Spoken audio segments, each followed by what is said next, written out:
My name is Avery, and this is the story of how I learned that my family's love came with a price tag, and I was never worth the purchase. I'm 28 years old. I work as a graphic designer for a small marketing agency in Portland. I make $42,000 a year, which sounds okay until you subtract rent, $1,400, student loans, $380, car payment, $250, insurance, $150, utilities, $120, and groceries.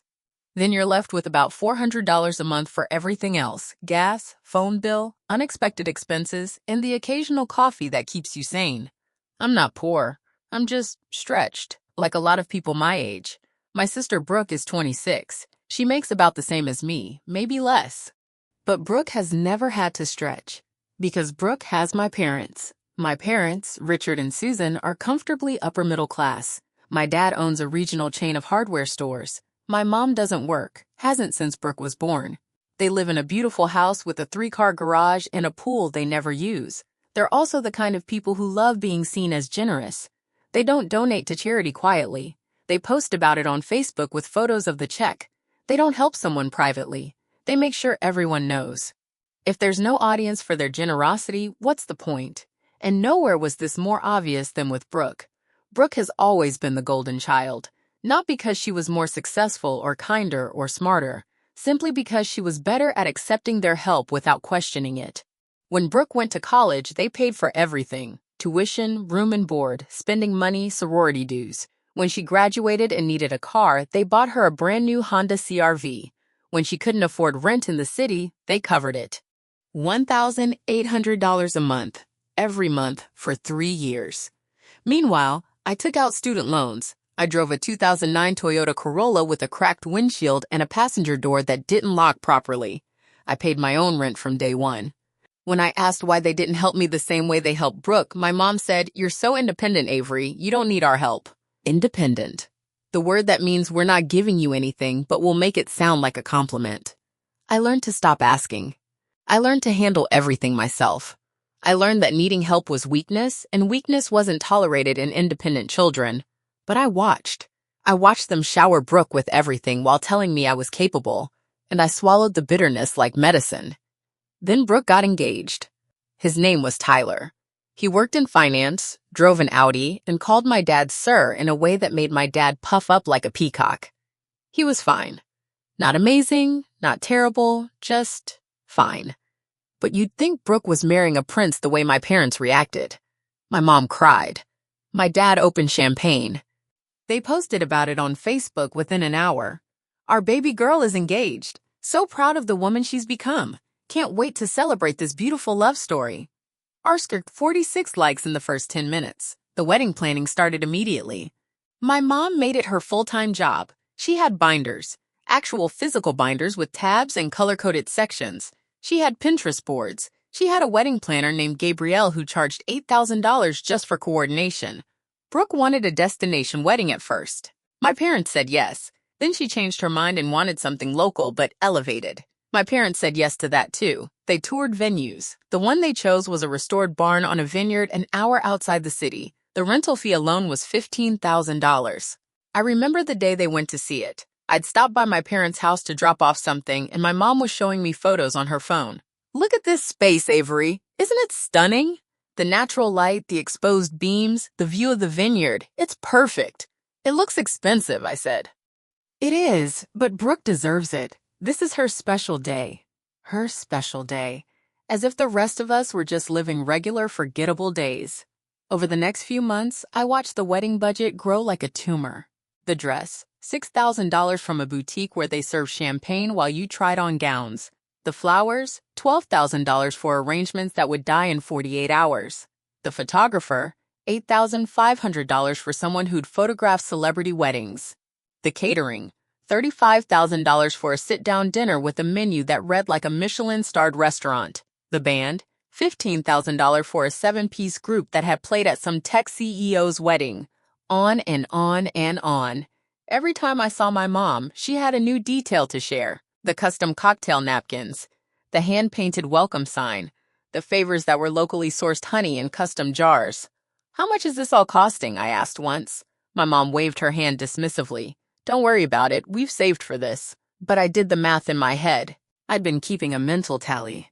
So far, they'd spent at least $150,000, and the wedding was still 6 months away. I felt sick. Not jealous, exactly. Just aware. Painfully aware of the disparity. They'd never offered me $150,000 for anything. They'd never offered me $15,000. They'd never offered me $1,500. But Brooke got a six-figure wedding because that's what the golden child deserved. Around this same time, my health started falling apart. I'd been dealing with symptoms for months. Fatigue that no amount of sleep fixed. Joint pain that made it hard to type at work.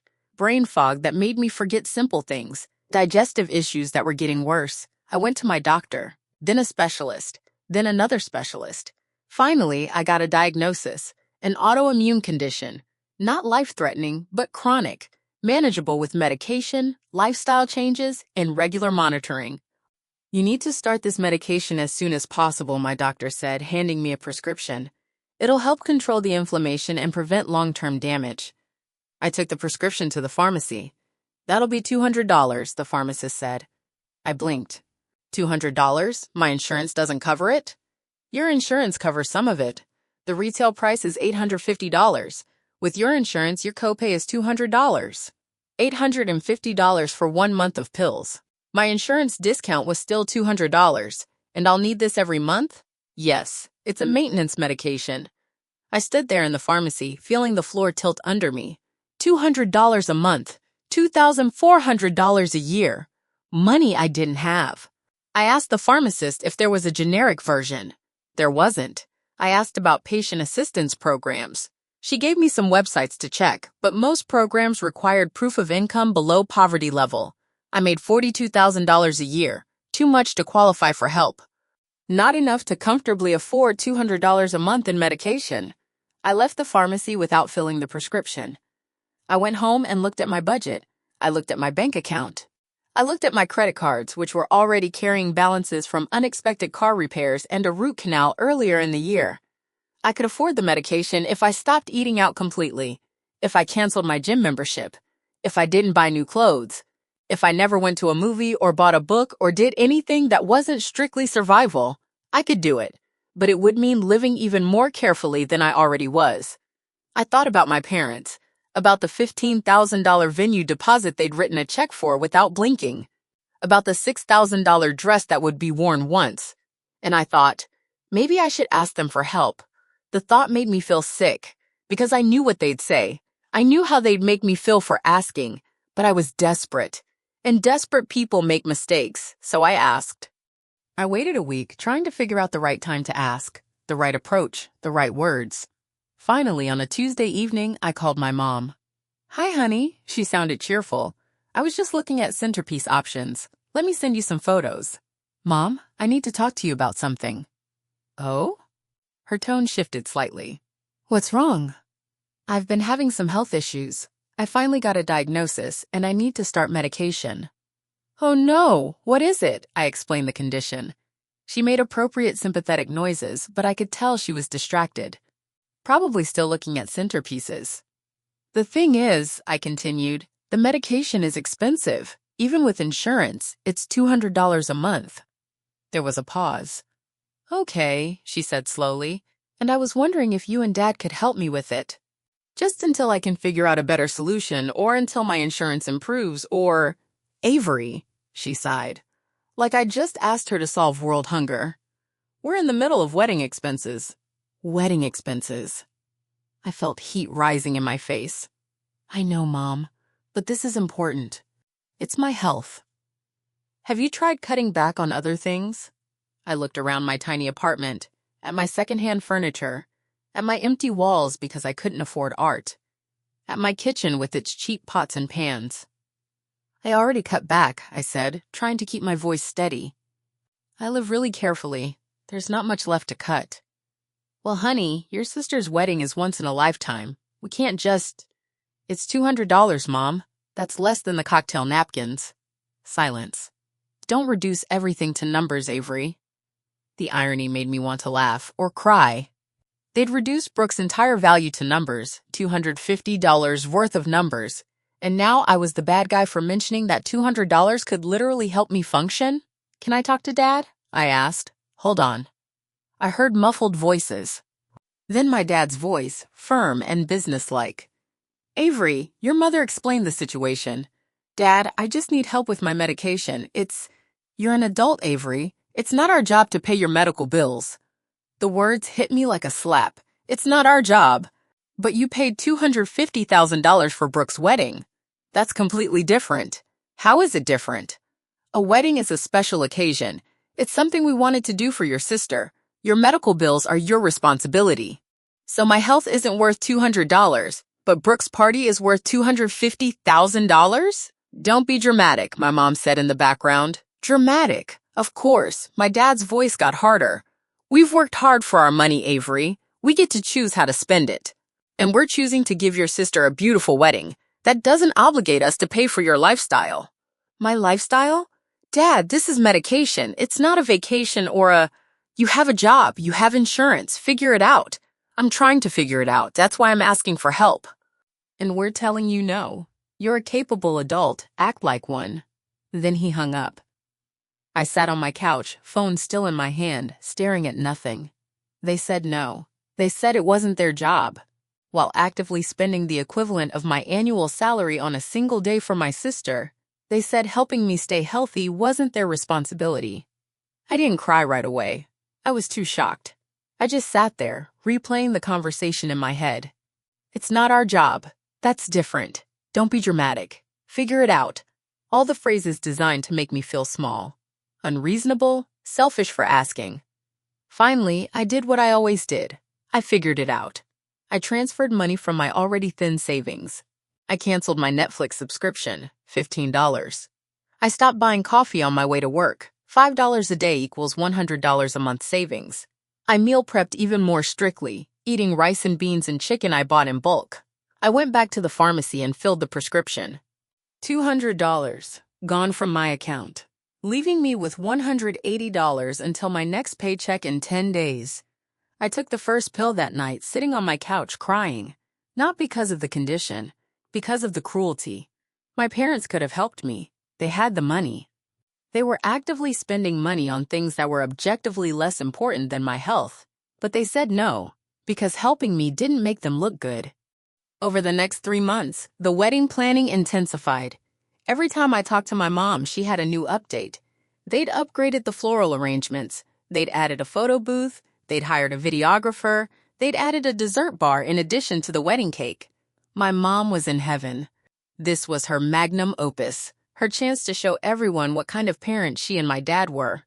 I was invited to all the events, of course. The bridal shower, the bachelorette party, the dress fittings.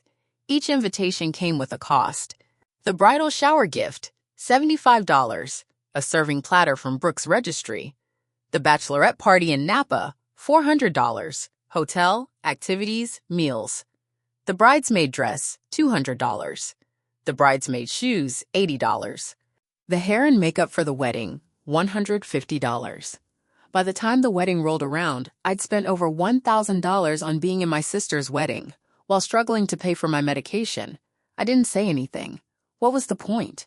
I'd already been told to figure it out. The week before the wedding, we had the rehearsal dinner. My parents rented out a private room at an upscale restaurant. 40 people, open bar, 3-course meal. I sat at a table with some of Brooke's friends, watching my parents hold court. My dad gave a toast. Susan and I are so proud to be Brooke's parents. Seeing her happy, seeing her with Tyler, knowing we could give them this incredible start to their marriage, there's no greater joy. Everyone applauded. My mom stood up next. We've always told our girls that family is everything, and Brooke has always embodied that. She's kind, she's loving, she includes everyone. We're so blessed. More applause. I sipped my wine and tried not to think about how I'd had to skip lunch that day to save money. After the dinner, as people were mingling, my mom pulled me aside. You've been quiet tonight. Is everything okay? I looked at her. Really looked at her. She was wearing a new dress. Designer. Probably $500. Her hair was freshly colored and styled. Her nails were perfect. I'm fine, I said. You seem upset. I'm not upset. Avery, I can tell when something's wrong. I wanted to laugh. She couldn't tell when I was struggling. She couldn't tell when I was going without. But she could tell when I wasn't smiling enough at her party. I'm just tired, I said. Well, try to look more excited tomorrow. This is your sister's day. I nodded. She squeezed my arm and went back to her guests. I stood there, alone in a room full of people, and realized I was always going to be alone in this family. The wedding was on a Saturday in June. Perfect weather, blue sky. The vineyard looked like something from a magazine. I arrived early for hair and makeup, 6 bridesmaids, all getting primped in a bridal suite that probably cost more than my monthly rent. Brooke was glowing. She really did look beautiful. The dress fit perfectly. Her hair was in loose curls with small flowers woven through. Her makeup was flawless. I felt genuinely happy for her in that moment. She was my sister after all. But then my mom came in with a photographer, and it started. Girls, gather around Brooke. Let's get some photos. We posed. We smiled. We held up champagne glasses. Brooke, honey, tell us how you're feeling. I'm just so grateful, Brooke said, tearing up slightly. Mom, Dad, I can't thank you enough for this, for everything. You've given me the most perfect day. More photos, more poses. The photographer turned to my mom. Can we get some shots of just you and Brooke? They posed together. My mom was crying now, too. My baby girl, I'm so proud of you. Nobody asked for photos of me and Brooke. Nobody asked me how I was feeling. I was a prop, a matching bridesmaid. Necessary for the visual, irrelevant for the narrative. The ceremony was beautiful. I'll give them that. The venue was stunning. The flowers were lush. The music was perfect. Brooke and Tyler's vows were sweet, but all I could think about was the cost. The chairs we were sitting on, $8 per chair rental, 200 guests, equals $1,600. The programs we held, $3 each times 200 equals $600. The flower petals the flower girl threw, probably $300. I was sitting in medication, walking on medication, holding medication, and I couldn't afford my own. The reception was a spectacle. The room was decorated like a fairy tale, string lights everywhere, centerpieces that must have taken days to arrange. A head table that looked like a garden. Dinner was served, a choice of filet mignon or Chilean sea bass. I chose the fish. It was delicious. I tried not to calculate the cost per plate. Speeches began. Tyler's best man told funny stories. Brooke's maid of honor cried and talked about their friendship. Then my dad stood up. I want to thank everyone for being here tonight. Susan and I have been planning this day for months, and seeing it all come together, seeing our daughter so happy, it's worth every penny. People laughed warmly. Brooke has always been our little princess. From the day she was born, we knew we'd give her the world. And tonight, we're so proud to celebrate her and Tyler to their future. Everyone raised their glasses. I raised mine too, because what else could I do? But inside, I was screaming, worth every penny. But $200 for my health wasn't worth it. Later in the evening, after the first dance and the cake cutting and the bouquet toss, I found myself alone at the bar. The bartender poured me another glass of wine. Hell of a wedding, he said conversationally. Yeah. Must have cost a fortune. About $250,000, he whistled. Damn, your sister's lucky. I laughed bitterly. Yeah, lucky. I thought about telling him that while my parents spent $250,000 on this party, they told me it wasn't their job to help with my $200 medication. But what would be the point? He'd probably just think I was bitter, jealous, the ungrateful sister at the beautiful wedding. So I just smiled and said, yeah, she is. Near the end of the night, my mom found me. She was flushed with happiness and champagne. Isn't this perfect? Isn't Brooke so beautiful? She is, I agreed. I'm so glad we could do this for her. Every girl deserves a day like this. Every girl. Mom, can I ask you something? Of course, honey. Do you really think it wasn't your job to help me with my medication? Her face changed. The happiness drained away. Avery, don't do this. Not tonight. I'm just asking. You're trying to ruin your sister's wedding. I'm asking a question. The answer is yes. You're an adult. We raised you. We paid for your childhood. We're not obligated to pay for your entire life. But you're paying for Brooke's life. That's different. Why? Because she needs us. And there it was, the truth. Brooke needed them, so they helped her. I didn't need them, or rather, I wasn't allowed to need them, so they didn't. Okay, I said quietly. Don't be like this, Avery. Don't make tonight about you. I'm not. I'm just understanding something I didn't understand before. What? That I'm never going to be her. I'm never going to get what she gets, and you're never going to feel guilty about it. My mom's eyes filled with tears. You're being so cruel. I'm being honest. I can't talk to you when you're like this. She walked away. I stood at the edge of the party, watching everyone dance and laugh and celebrate, and I made a decision. I was done. Done hoping. Done asking. Done participating in my own erasure. If my health wasn't worth $200 to them, then they weren't worth my time. The Monday after the wedding, I woke up to 57 new photos tagged on Facebook. My mom had posted a photo album, Brooke's Dream Wedding, a day to remember forever. I scrolled through. Every photo was perfect, professional, staged to look candid. There were photos of Brooke and Tyler, Brooke and my mom, Brooke and my dad, the whole family, the bridal party. I was in exactly 3 photos. Background, blurry, cropped at the edge. The captions were all about Brooke, about how beautiful she looked, about how proud they were, about how blessed they felt to be able to give her the wedding of her dreams. There was one photo of me and Brooke together, my mom's caption, sisters. That was it. 2 words, no mention of my name. I was decoration. That week, I had a follow-up appointment with my doctor. How are you feeling on the medication? She asked. Better. The fatigue is improving. The pain is less. Good. We'll need to do blood work in 3 months to check your levels. Make sure to keep taking it consistently. I will. And remember, this is long-term. You'll probably be on this medication for years, possibly for life. Years, possibly for life. $200 a month for years. $2,400 a year. Over 5 years, $12,000. Over 10 years, $24,000. Over 20 years, $48,000. Still less than Brooke's wedding. I didn't talk to my parents for 2 weeks after the wedding. They didn't notice. Or if they did, they didn't say anything. Finally, my mom called. Avery, I haven't heard from you since the wedding. Did you see all the photos?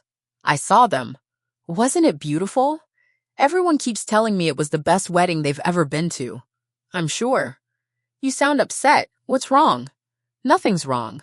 Are you still mad about the medication thing? Because honestly, Avery, that was months ago. You need to let it go. Let it go. I take that medication every day, Mom. It's not in the past. Well, you're handling it, aren't you? See, we knew you could figure it out. You're so capable. Capable. That word again. Mom, I need to tell you something. What? I'm not going to be coming to family dinners anymore, or holidays, or events. Silence. What are you talking about? I'm taking a step back from the family. Why would you do that? Because being in this family means watching you give Brooke everything while telling me I don't deserve help. And I can't do that anymore. Avery, you're being ridiculous. I'm not. I'm being clear. You spent $250,000 on a wedding, but said it wasn't your job to help me with $200 medication. That told me everything I need to know about my value in this family. That's not fair. It's completely fair. You made a choice. I'm making one too. What am I supposed to tell people? Of course. What would people think? Tell them whatever you want. Tell them I'm busy. Tell them I'm being dramatic. I don't care. You're really going to do this? You're going to cut us off because we didn't give you money? I'm cutting you off because you made it clear that my well-being doesn't matter to you. The money was just proof. You're being so selfish. I hung up. My hands were shaking, but I felt alive. Within an hour of hanging up on my mom, my phone exploded. Brooke, what did you say to Mom? She's crying. Dad, call me now. Aunt Patricia, your mother is heartbroken. What is going on with you? I ignored all of them. That evening, my dad called. I let it go to voicemail. Avery, this is unacceptable. You need to apologize to your mother immediately. She and I have given you nothing but love and support your entire life, and this is how you repay us? By cutting us off because you didn't get your way? Grow up. I deleted the voicemail. Brooke called next. I answered. What the hell, Avery? Hi, Brooke. Mom is devastated. She said you're never coming to family events again? Over medication? Over a pattern. The medication was just the most recent example. A pattern of what? A pattern of them giving you everything and me nothing. She was quiet for a moment. That's not true. Brooke, they spent $250,000 on your wedding. So? So when I asked for help with $200 medication, they said it wasn't their job. That's different. How? They wanted to give me a nice wedding. It was a gift. And my health isn't worth a gift? You're twisting this. They love both of us. They love you. They tolerate me as long as I don't need anything. That's not true. You're just jealous. I'm not jealous of your wedding, Brooke. I'm angry that my health doesn't matter to them.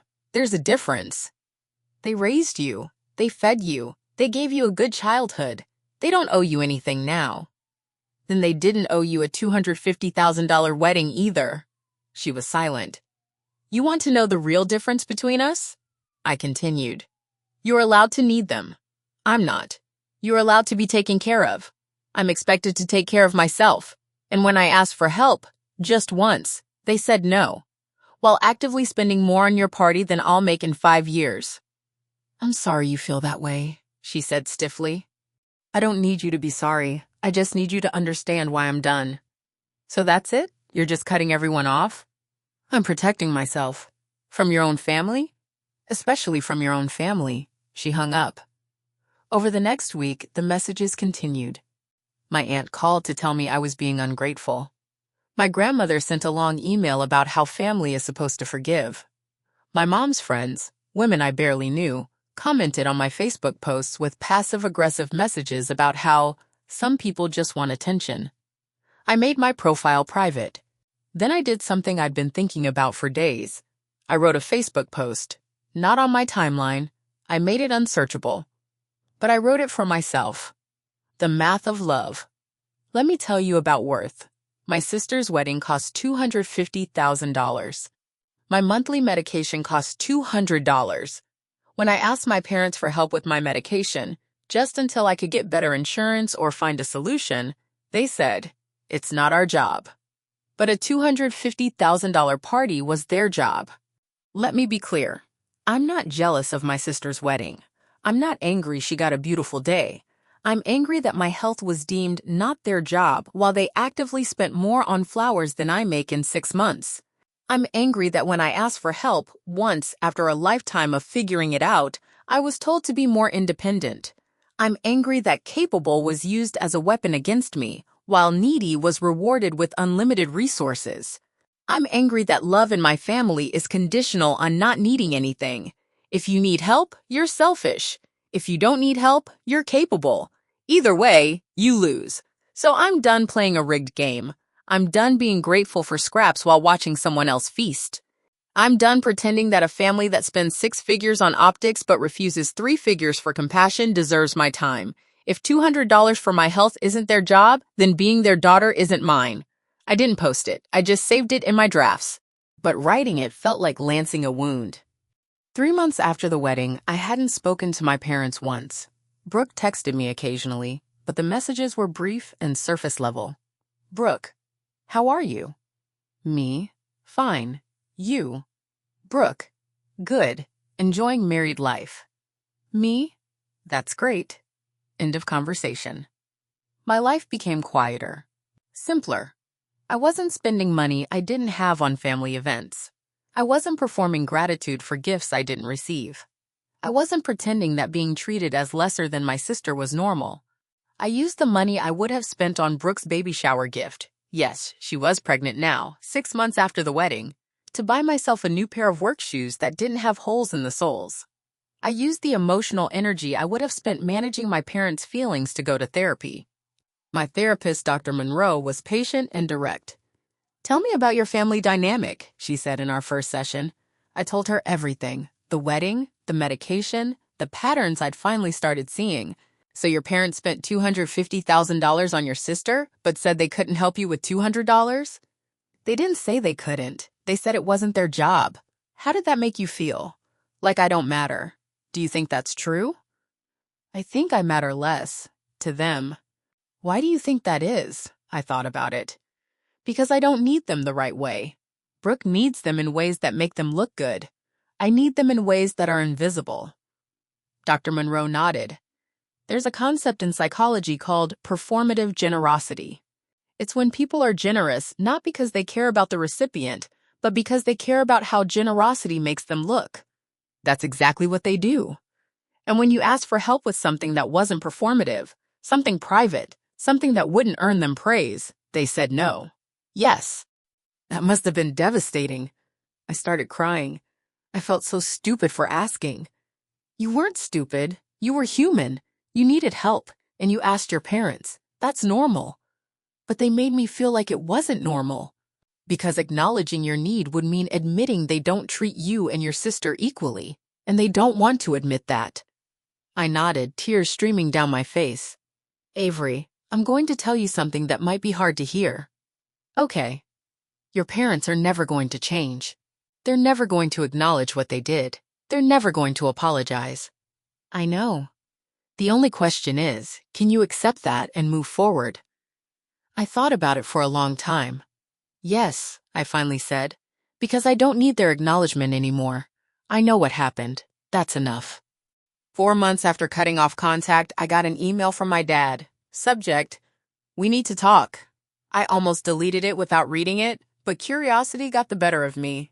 Avery, this has gone on long enough. Your mother is devastated. Your sister is confused.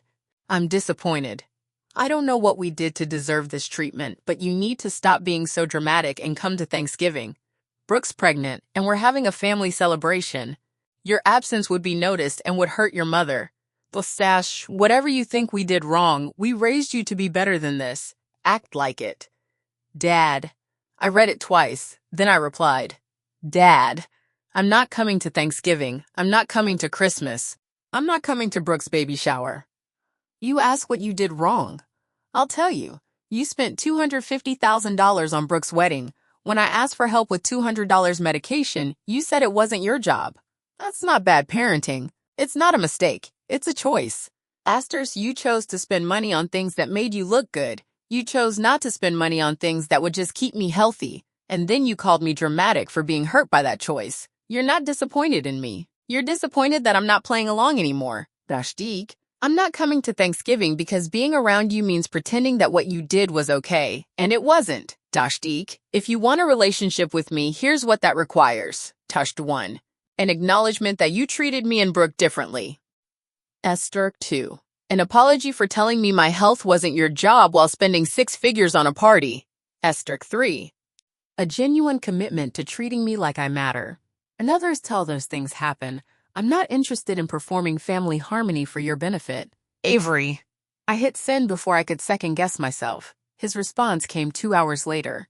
This email proves exactly what I thought. You're selfish, ungrateful, and bitter. We gave you a good life, and this is how you repay us. Trashtik, don't bother coming to any family events. You're not welcome until you can behave like an adult. Dad. I read it, took a screenshot, and blocked his email address. Then I called Dr. Monroe. He disowned me, I told her. How do you feel about that? Relieved. Really? Yes, because now I don't have to make the choice. He made it for me. That's very healthy, Avery. I don't feel healthy. I feel sad. You can feel both. You can feel relieved and sad at the same time. I wanted them to care. Even a little bit. I know, but they don't. No, they don't. So what do I do now?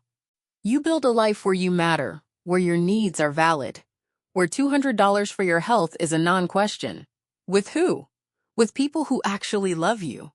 6 months after being disowned, I started building a new life. I joined a support group for people with chronic illnesses.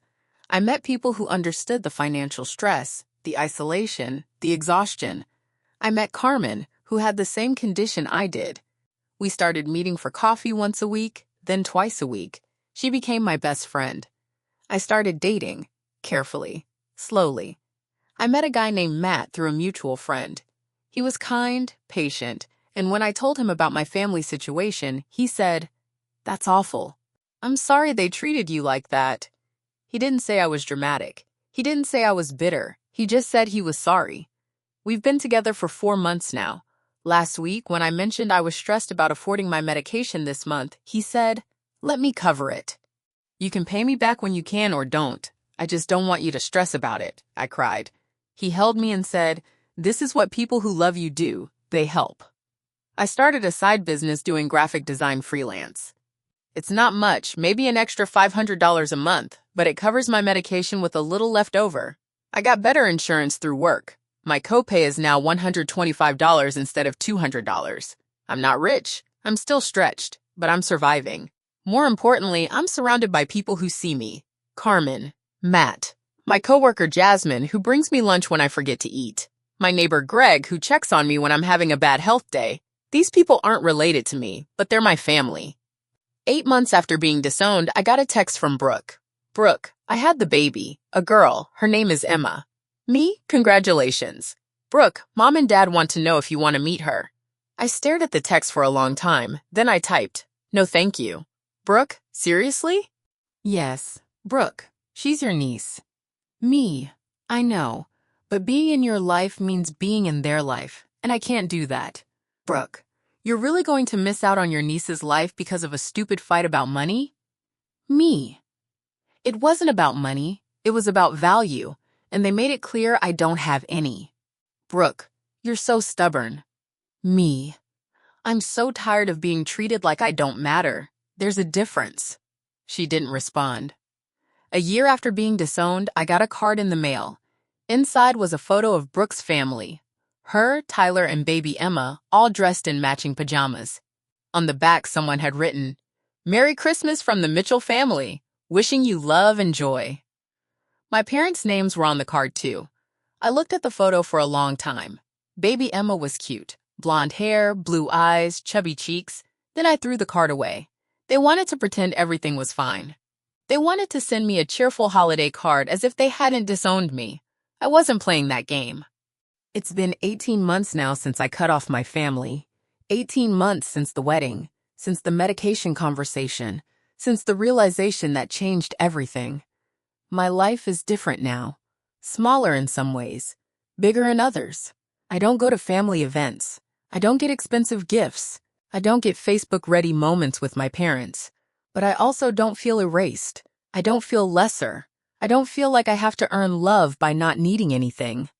Last month, I got a message on LinkedIn from my Aunt Patricia. "Avery, I don't know if you'll read this, but I wanted to reach out. Your mom has been struggling with your absence. She doesn't understand why you're so angry. I think if you could just explain it to her, she'd understand." I thought about responding. I thought about trying one more time to make them understand. But then I remembered. I already explained. I explained when I asked for help. I explained when they said no. I explained in my email to my dad. They don't need more explanation. They need to be right. And admitting I was hurt would mean admitting they were wrong. So I deleted the message. Yesterday, Matt asked me something unexpected. "Do you ever miss them?" We were making dinner in his apartment. Pasta, garlic bread, salad, simple and perfect. "Sometimes," I admitted. "I miss the idea of them, the parents I wished I had." "But not the real ones?" "No. The real ones made it clear that loving me meant accepting crumbs, and I'm done accepting crumbs." He kissed my forehead. "Good. Here's what I learned. People who love you don't make you prove your worth. People who love you don't make your needs invisible. People who love you don't spend $250,000 on a party and then call $200 for your health, not their job. My parents aren't monsters. They're just people who love conditionally. They love Brooke because loving her is easy and performative and praised. They don't love me because loving me would require acknowledging that they failed me. And that acknowledgement is too uncomfortable. So they chose comfort over compassion. And I chose myself over them. My name is Avery. My parents paid $250,000 for my sister's wedding. When I asked for help with $200 medication, they said it wasn't their job, so I fired them from being my parents. And I built a family of people who actually care. I'm not rich. I'm still on a tight budget. I still struggle some months, but I'm surrounded by people who see me, who value me, who would help me without making me feel small for asking. And that's worth more than any six-figure wedding. The end. Epilogue.